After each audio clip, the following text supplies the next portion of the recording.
So, Assalamu alaikum and a very good afternoon to all of you. Hope you all can hear me. Am I audible enough?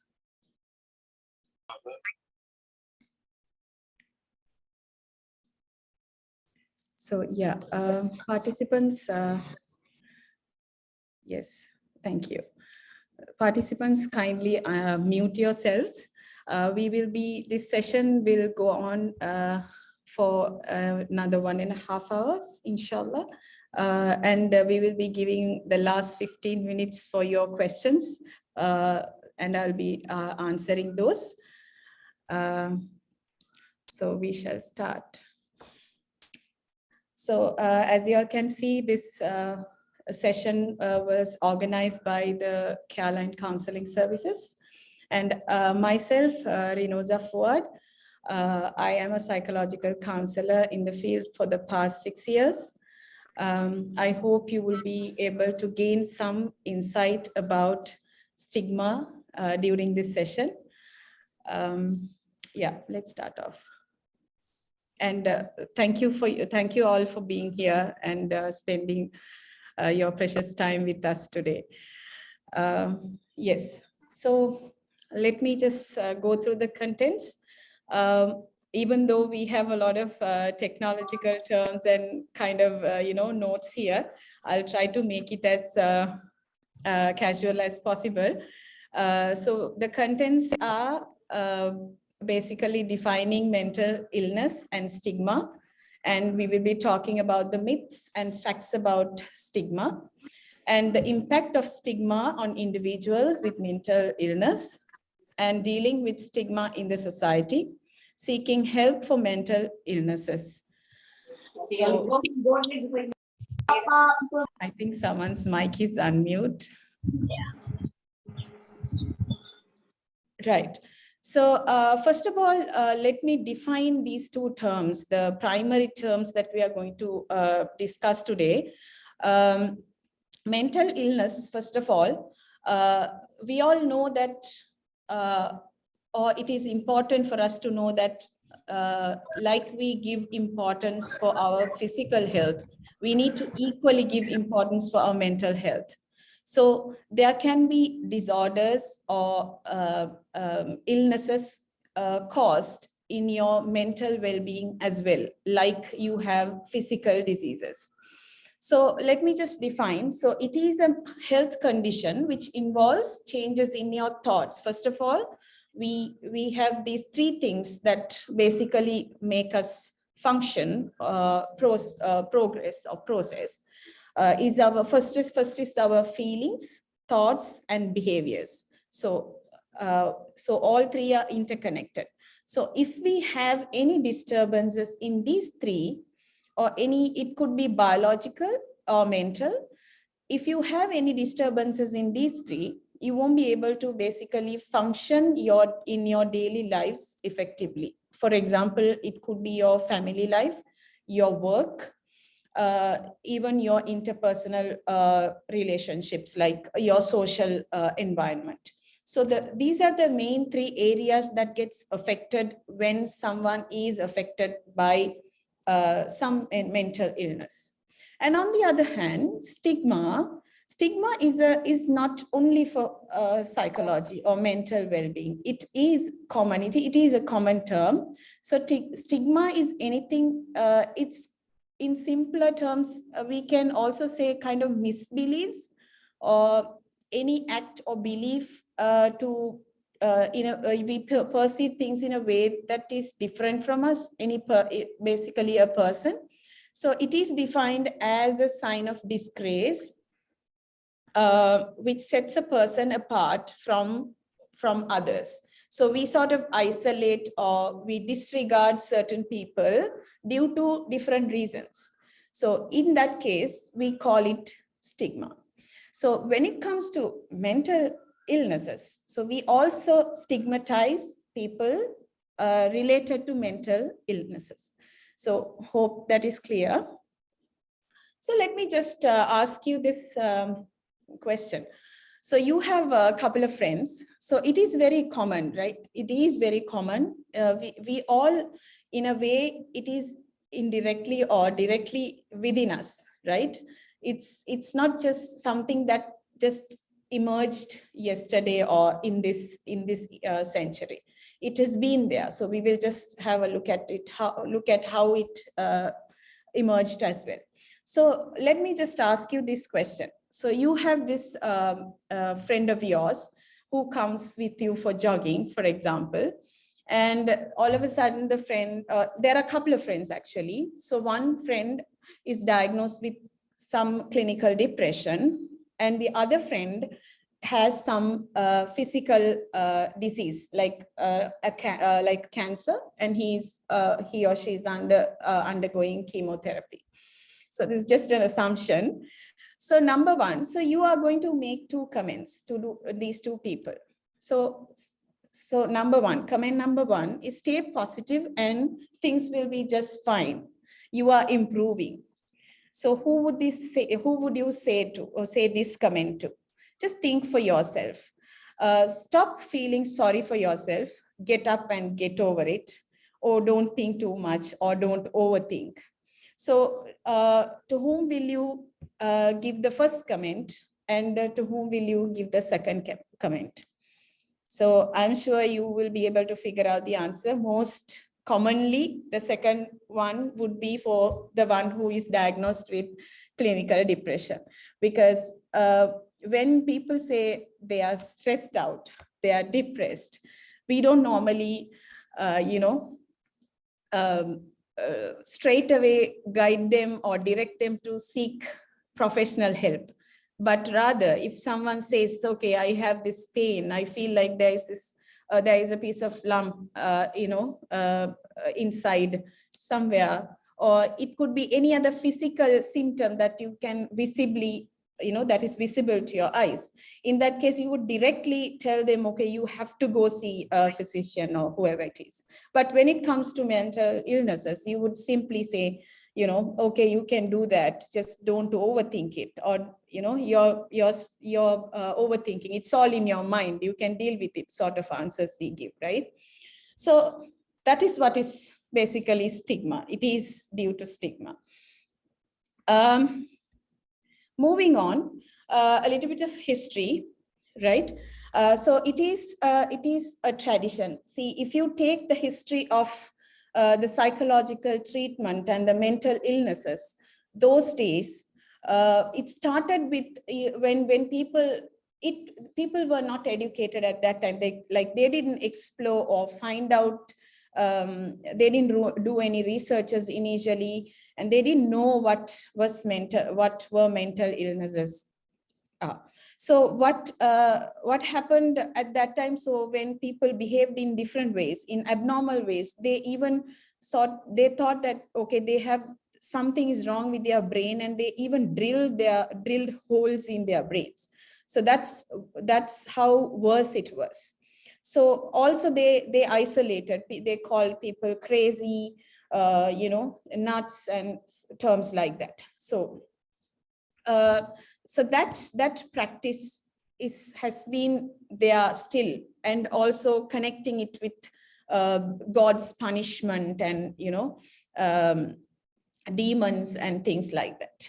So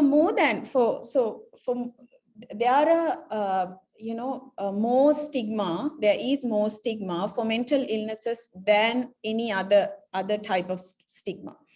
So what happens is, due to this stigma, the patients who are undergoing it, they not only have to deal with the symptoms of these mental illnesses, but also they have to undergo this stigma, or whatever the comments people say, right? Okay, you are crazy and stuff like that.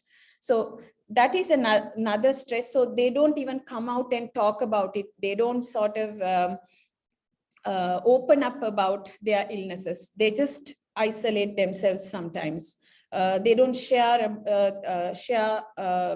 about their illnesses with others. So yeah, so even now, right? So there is so much of research being done, and the field of psychology and psychiatry has grown up so much, but still the stigma is not ending. It doesn't seem to be ending, and unfortunately, it has been increasing, right? So it is there in all the cultures, like not only here, even in the West, everywhere there is stigma for mental illnesses. So spreading awareness, educating people about these misbeliefs is the first step that we can take to overcome this problem. So we have to end of the day, make it as normal as how we would treat a physical illness. So that's basically the ultimate goal, but then we never know how long it is going to take. Right. So now let's just, like I told you, there are causes as to why we are, believing in it still, why we are stigmatizing people. So number one is ignorance or misconceptions. I think you all can't see the slides. Okay, let me. Yeah, so curse from the gods and punishment for one's sins. So witchcraft and black magic, demons, spirit possession. So there are so many reasons, or so many cultural associations we have to towards mental illness. And cultural factors like, your belief systems, right? In certain cultures, you believe in certain things. So those, and then media, of course, sometimes they can spread wrong information. For example, even in movies, like if you take a cinema, they sometimes show people who have mental illnesses as violent, right? So that has caused a belief, or influence people to believe that all the people with mental illnesses are violent. It is not like that. So we will be looking at the facts and myths and facts later. So people's previous experience, maybe there was some experience with people's, a person with mental illness, and it could have been negative due to various other factors. Maybe that person didn't receive enough support, so therefore the person, acted violent. So those circumstances can make you believe, okay, that mental illness is something that needs to be, avoided or not taken care of. And medical diagnosis, of course, even in physical diseases, we have a diagnosis. Why we have diagnosis and labeling for different diseases is because to understand the disease, wherever you go, if you use the same term, people do understand, okay, this is what it is. So that is why everything in science, or it is labeled, or there are names. So that's the sole purpose of labeling, or labeling of these mental disorders as well. But those disorders, those labeling has sometimes, fired back, and people have, okay, he is a schizophrenic, he is depressed. People use words like that, which again is stigma. Lack of awareness and information system. Yeah, that's one of the main reason. And fear. And people don't know, because it is to do with our minds, right? Even if it is physical, we can see through your eyes. You can see the changes, physical changes. But when it comes to mind, you never know what will happen when you give a certain medication. It's like trial and error. Even psychiatrists sometimes don't know what will happen. So it's a trial and error. But so far through researchers, they know, like to an extent, medication has improved far more. So, but still people have that fear, unknown fear, due to lack of awareness. So that also can cause this. And lack of treatment facilities, and also their lifestyles. People's lifestyles also can, influence this. So the first myth that we are going to look at it is, so say people tend to say that, okay, mental health problems don't happen to people who are strong. Who is strong? So you don't know who is strong and who is weak, right? So it is not like that. It has so many other factors that influence, biological factors, it can be inherited, so many other reasons. And secondly, if I know the cause of my emotional problems, I can bear it and I will not need help. So people sometimes say, okay, we for ourselves think, okay, should I see a counselor or should I see a psychologist? No, I shouldn't. Maybe I can, sort this out. I'll try myself. No, if I know the cause of it, then I can manage. So we ourselves think, because we don't want others to know that we have this issue, right? Just imagine, like, there may be parents here.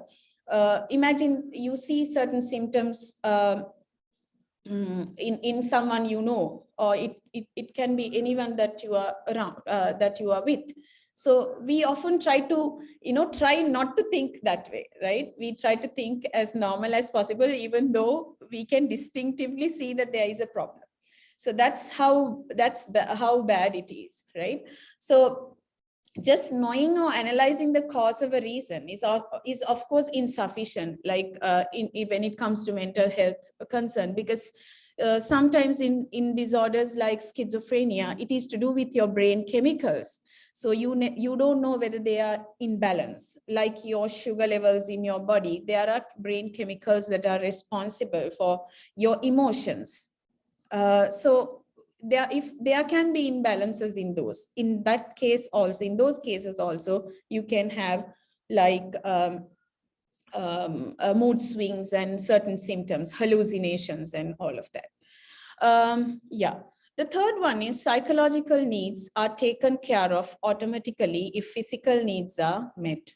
So some people even believe in that. Sometimes, okay, when I am physically healthy, like if I regularize my eating, sleeping habits, everything will be fine. Or if I just function properly, I can mentally be fine.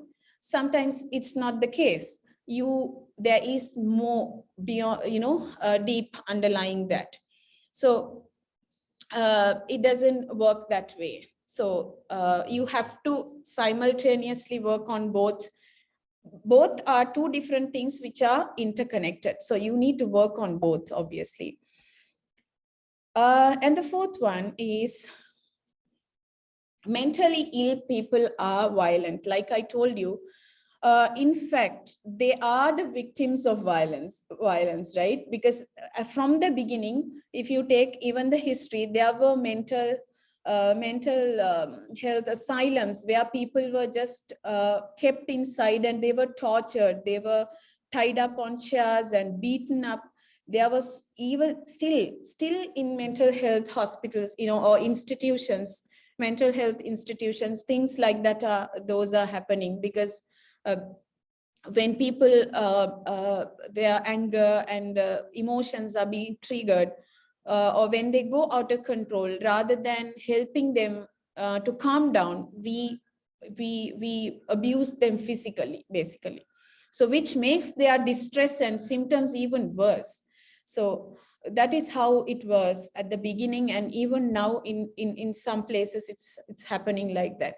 So we always underestimate such people when it comes to mental illnesses. Yeah, so also these statistics indicate that the majority of violent crimes are committed by people who don't have a mental illness.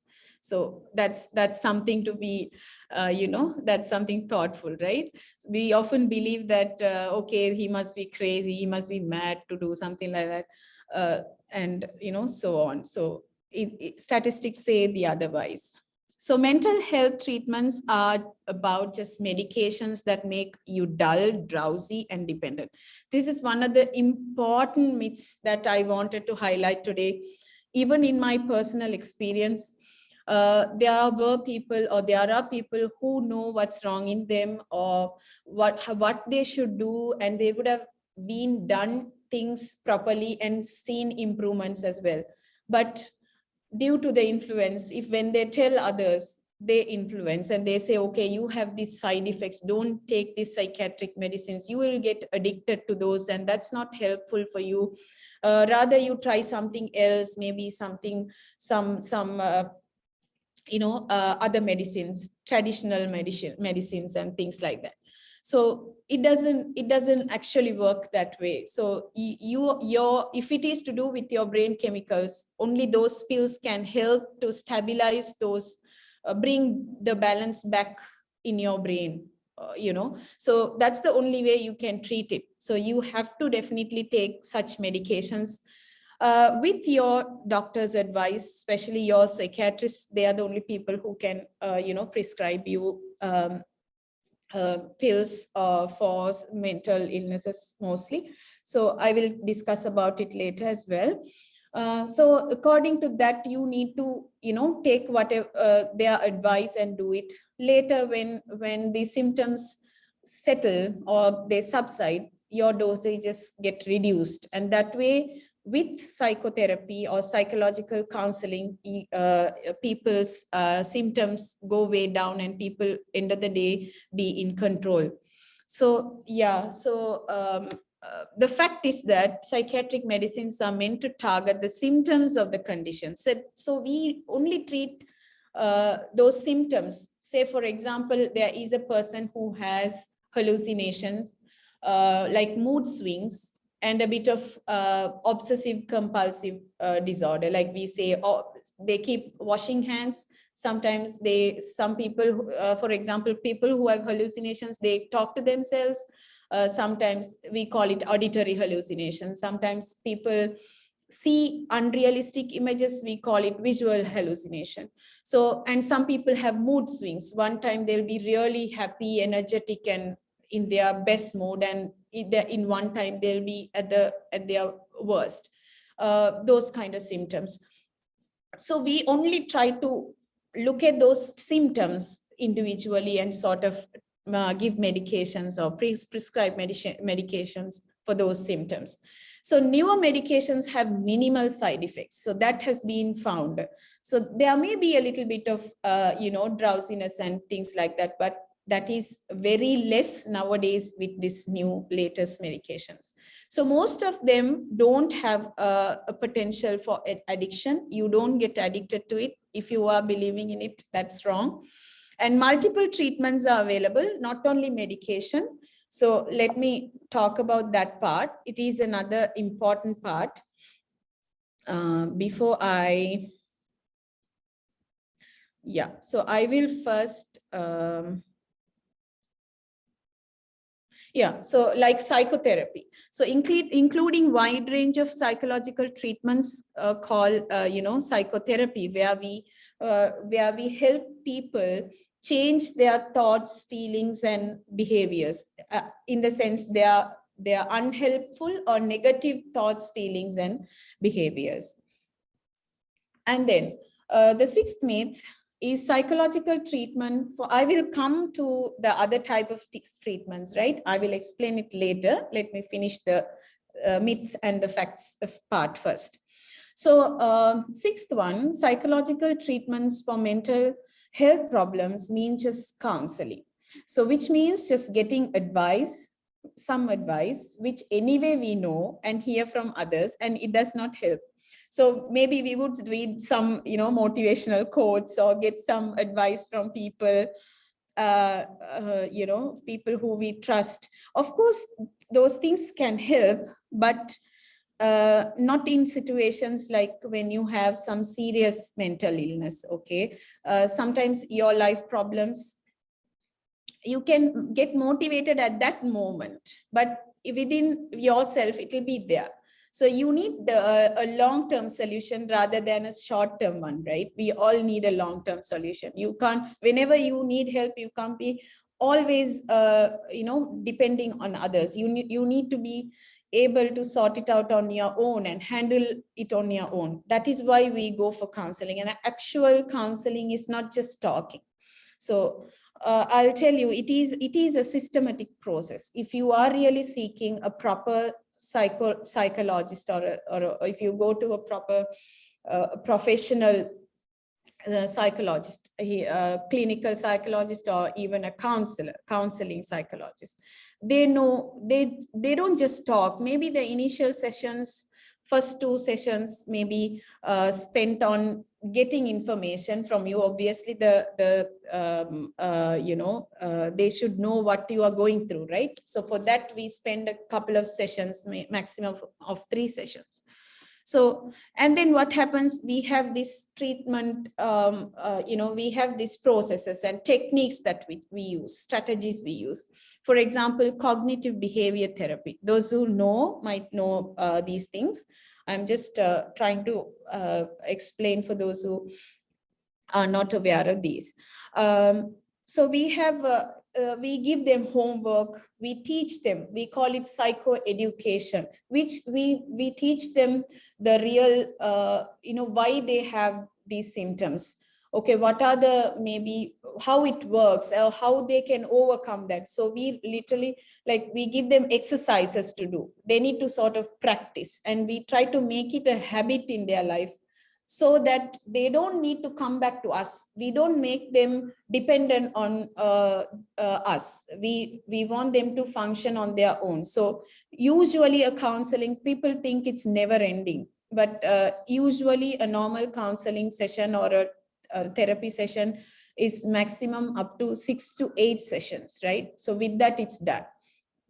Some people might think that is even a lot, but of course, if you, when it comes to physical treatments, you would go, many more times than that, I think. So this is fine, I guess. So they are demonstrated to be effective through research for a variety of mental health disorders. So these are proven strategies or techniques through research. These have been proven that it was effective. It is effective. So you can, rely on that, like you are relying on other medicines for your physical illnesses. So now I'll tell you what, so there are 2 professionals who treat mental disorders. These are the main 2 professions. But other than that, in Sri Lanka, of course, you will commonly find psychiatrists and clinical psychologists in this profession. But if you go abroad, or if you are living abroad in the West or somewhere, there may be more professions, right? So first is a psychiatrist. Psychiatrist is a medical doctor who can prescribe you medicine, who will diagnose the mental illnesses, whatever it is, schizophrenia, anxiety disorder, depression, bipolar disorder. There are so many labels that are being given. So they can actually tell you what you have, and they can prescribe medicine for that. At the same time, clinical psychologists, they don't prescribe medicines. They are therapists, they are licensed psychologists. They have license in every country. Psychologists have their license from the country's psychological association. For example, in Canada, in America, it's the American Psychological Association. If you take Canada, they have Canadian Psychological Association. For psychiatrists, they have the Psychiatric Association. So those authorities will give them those license, and they practice. Clinical psychologists basically perform tests and assessments, and you will have to basically answer questions and fill in forms, and you become more aware of yourself, basically. And based on that, they treat you through activities, right? Other professions are like licensed mental health counselor, clinical social worker, and psychiatric or mental health nurse, those who help with people who have mental illnesses. So the seventh myth is, if someone has a mental health problem, they cannot live a normal, productive life. So that is again an important one that we need to look into today, because once this a person is once a person is diagnosed with a mental disorder, we come to a conclusion that that this person can't function alone at all. They can't lead their lives normally. That's it. Their life is, that's it. They are dependent the whole in the rest of their life. So it's not like that. If they are receiving proper treatment, and if they are doing proper follow-ups, they can definitely be independent, and they can be employers, they can lead a normal family life. All that can happen. So if you just go out on the internet, or even in Sri Lanka, there are people who have overcome this and leading normal lives, if you actually go out and research. So in spite of suffering, many individuals with mental health conditions can live a productive and satisfying life. So there are effective treatment approaches, like I told. And of course, if you have a good support system, you can, and another myth is, if you have good support system from people around you, that is enough to handle all the mental illness, mental health issues. So it's not like that. Sometimes there are things that people don't know. Certain situations cannot be handled by people around you. It needs professional help, right? And seeking consultation from mental health is a sign of weakness. So that is another stigma that people have. And therapy never ends. That is also another one. So the fact is that it does an end. It has an end to it. So I explained it before. So what happens due to this stigma? So how are those people being affected in a negative way? So there is a whole list of things, or list of negative effects. If you can see, they lose their confidence, their self-esteem. If they are married, it leads to divorce, because or lack of understanding, and people sometimes due to various other reasons, like financial problems, loss of job. And if people are stigmatizing, then people don't take care of them. They often isolate those people, right? And they don't seek counseling because they are already affected by this stigma. And when people get to know that they are seeing a counselor, that is a problem for them, and people reject them, and they become very defensive, saying, no, I don't have anything, I'm all right. So it is not helpful at all for the person who is suffering from a mental illness. So people who are around them definitely need to understand this. And especially if you are, I'm pretty sure every one of you will have someone who is affected. You can be that person who is going to make the change, right? So that is going to save a lot of people's life. It's like a chain, right? Once you start helping a person, the entire circle, or that person's life is going to change as a whole. Imagine if a father of the family or the mother of the family is affected, if that person is being treated, so the entire family gets back to normal. So, and if they are suffering from that illnesses, the entire family is going to get affected, even the extended family, right? So we need to have a proper understanding about this. And I hope that you would spread this message to whoever you know. You all should be the change makers. So yeah, again, it goes like a chain. If you look at this, social stigma starts with, depressive symptoms, and then people fear of stigma, and then they avoid professional treatment, and then okay, they think it's bad for them, and then they go for traditional home remedies or some other treatment, so that people would know, and which is going to even increase their symptoms or make the symptoms worse.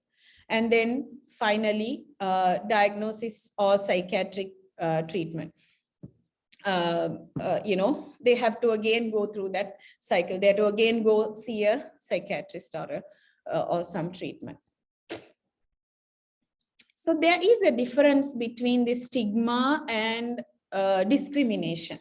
So stigma is people's opinion that is held by an individual or society. Discrimination is something obvious, when people make negative remarks, or when people directly say it to you or show it to you through their behaviors, about your treatment of mental illness or whatever. So how are you going to overcome this? How are you going to battle this? First of all, yes, educating yourself, right? You need to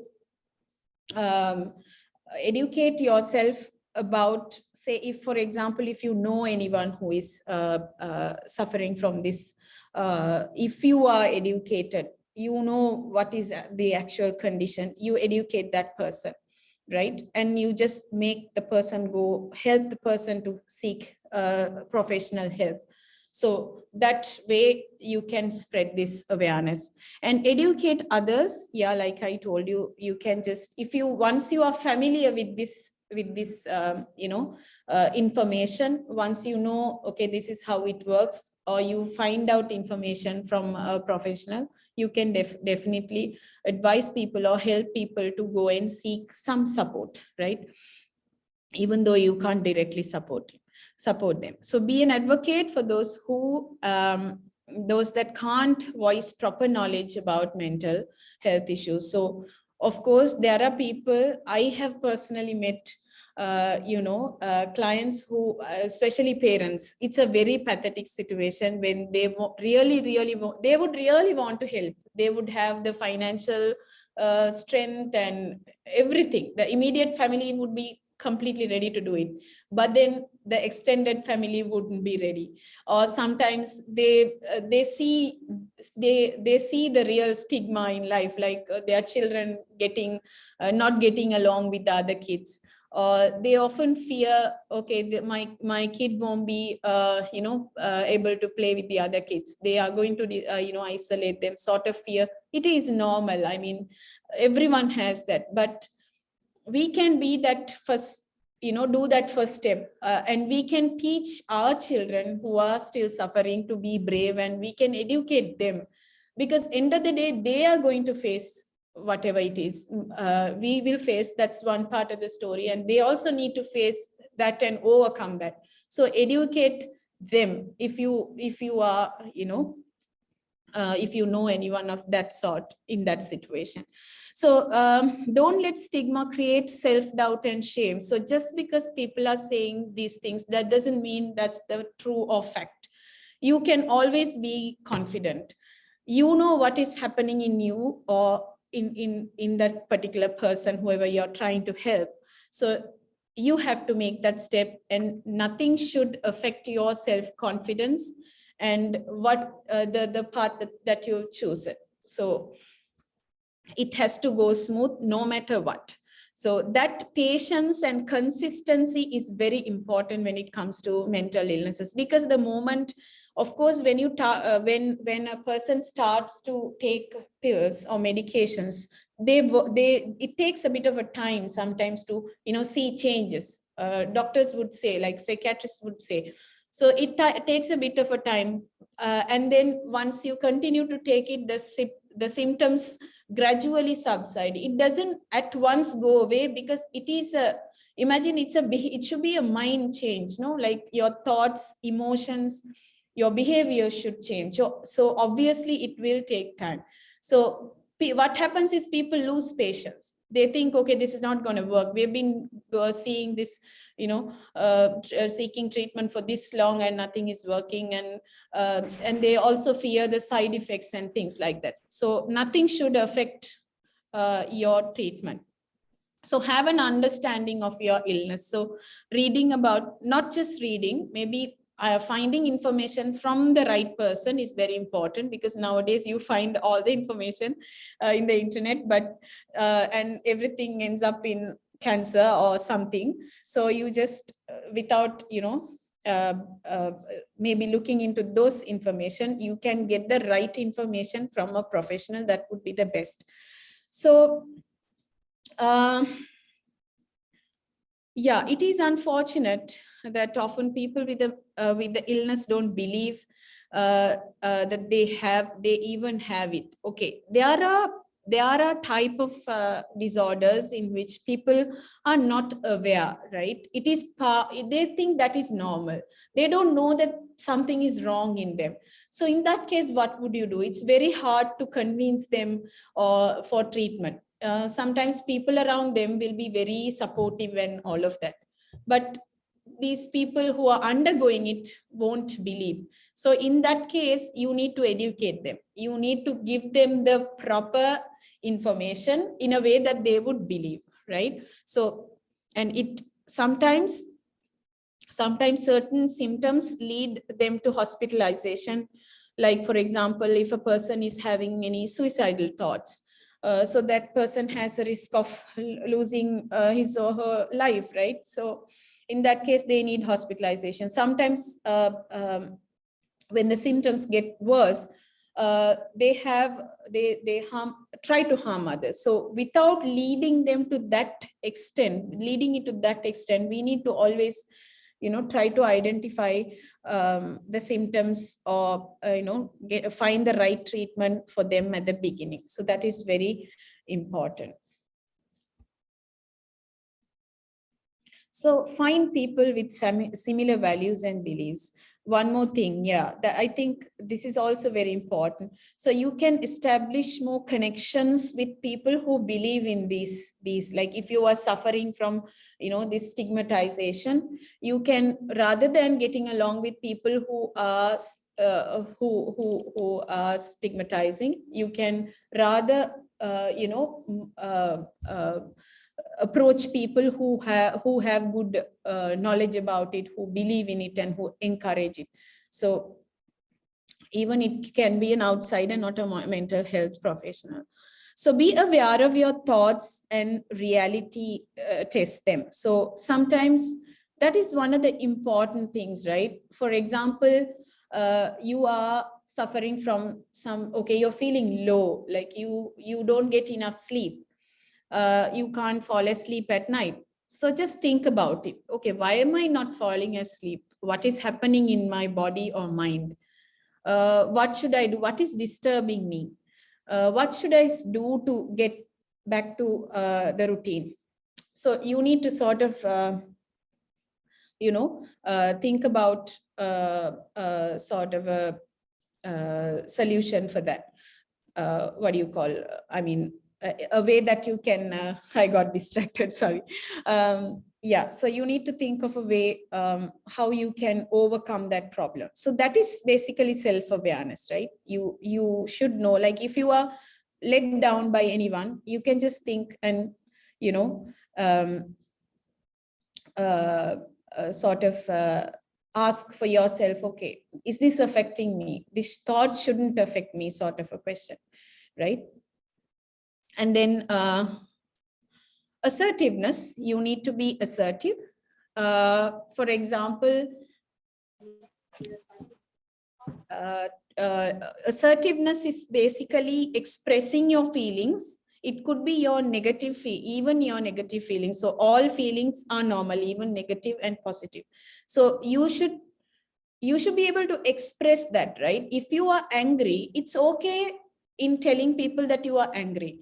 Rather than maybe yelling at them or shouting at them, you can tell them that you are angry in an acceptable way. So you can say that I'm really angry right now, just give me some time. Or if you are disappointed when somebody says, gives you direct remarks about your mental illness, you can directly say that I feel hurt, or I'm upset about this. So let them know that it is affecting you. Why people keep on doing is this, victims of this, I mean, people who have this mental illnesses, they don't talk out, or they don't just say, okay, I'm hurt, or you're hurting my feelings. We don't say that. We would rather just suppress it within ourselves. We don't even get angry about it. Maybe we do, but we don't express it. You can, of course, express it in an assertive way so that people know that you are affected by their comments. So encourage quality between physical and equality between physical and mental illness. Like I told you, of course, you need to equalize both. Yeah, I think, is my time up? Mr. Ruzek, are you there? Did we like, we started, yeah. Okay, we have like a few minutes, right? So, yeah, draw comparisons to how they would treat someone with cancer and diabetes, like I explained earlier. So you just have to start to treat both physical illness and mental illness equally, right? So that way you can very much overcome this problem. Positive affirmations like, okay, we are not alone. We have choices. We can have a say. So these are positive self-talks or affirmations that we can make so that we can become more confident. Yeah, so those are the things I think I wanted to discuss today. Thank you so much for listening. Now let's move on to the question and answer session. If you all have any questions, shoot.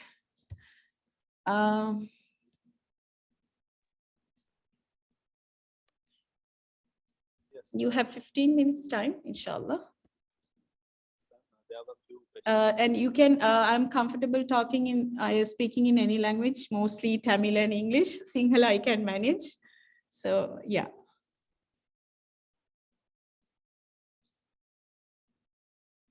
Yes, somebody wanted to ask a question. There are a few questions. Okay, sure. All right.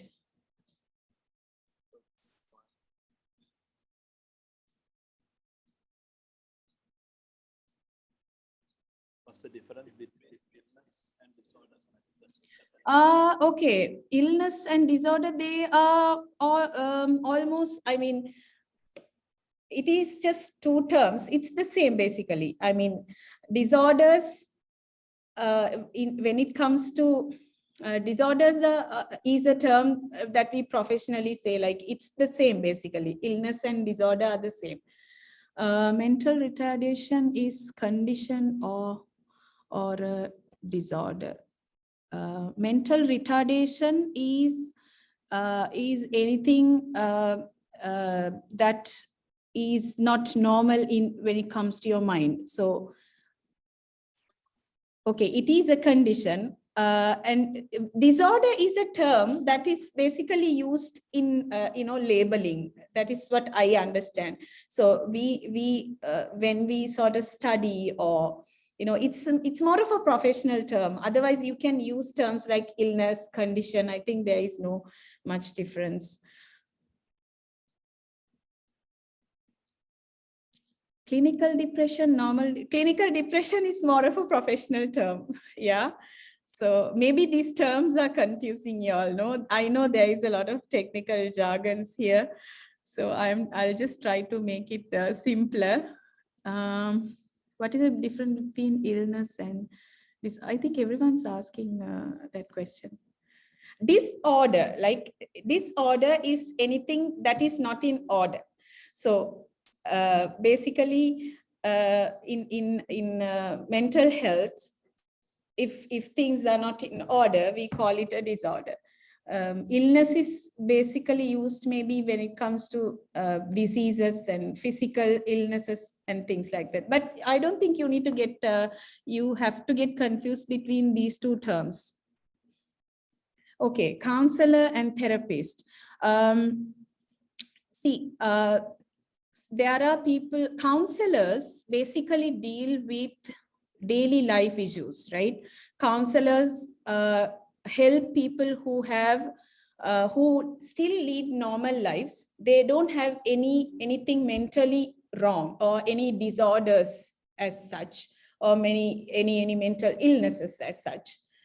But they have life issues, like they are struggling to, they are undergoing a divorce, or they are unable to make any decisions when it comes to their marriage, or education, or it could be a grievance, like they are unable to overcome that loss of grievance of loss of someone. So things like that can be treated or helped by a counselor to overcome those problems. There are many other issues, so many life issues. Even a normal person would undergo such issues, so they can treat. Therapy is where in which you undergo some special kind of a process. For example, cognitive behavior therapy is a type of therapy we use to change people's negative thoughts. For example, say a person who believes that he or she is hopeless. So this feeling is there in every aspect of his life. So we need to change that. That thought is not helpful, right? It's an unhelpful thought. So say we need to change that. For that, we use this strategy, right? And there are so many other processes in deep. So that's the kind of difference. Even counselors use therapies, but it's just the different terms. Yeah, I hope I made sense, Ifra. So getting help is easily available in Sri Lanka. Yes, of course. We have psychiatrists, clinical psychologists. You can e-channel through your mobile, or you can just approach e-channel and consult your psychiatrist and psychologist. So there are people who are very active in the field. Definitely there are enough of psychologists and psychiatrists here. I mean, of course, the field need to, evolve more in Sri Lanka. We still don't have an authority body for psychology. We are still getting our license from SLMC, the medical, the medical association or whatever. So we need to establish, but we do have professionals. They are qualified. Yeah, negative and maladaptive both are negative thoughts. Both are similar, right? Maladaptive and negative. Yeah, I hope. Any other questions?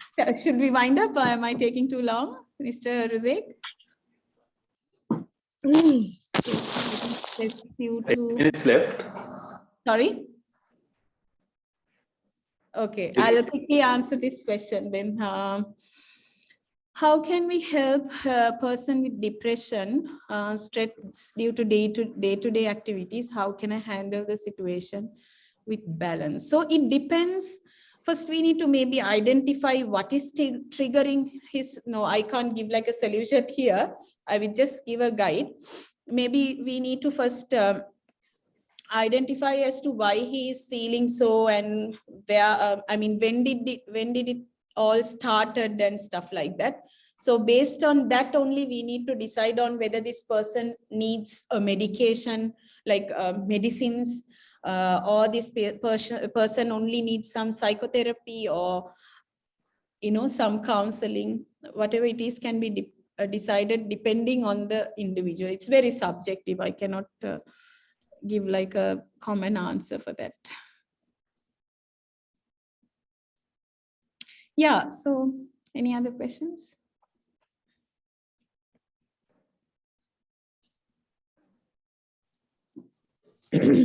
Shall we wind up? Yeah. Is anxiety a part of yes, anxiety. Okay. Even normal people can get anxious, right? For example, before you do an exam, before you perform on a stage, you get anxious. So that is the feeling of anxiousness. Anxiety is when it becomes worse in a way that you can't, control sort of. So it depends on the severity of it, right? Due to this anxiety, if a person can't do his daily work, daily activities in a normal way, then that is something not normal. So say, for example, the person can't focus on his work, he's having anxiety issues or big like palpitations and serious physical symptoms due to that anxiety, and he's unable to focus on his work, then he needs some help, right?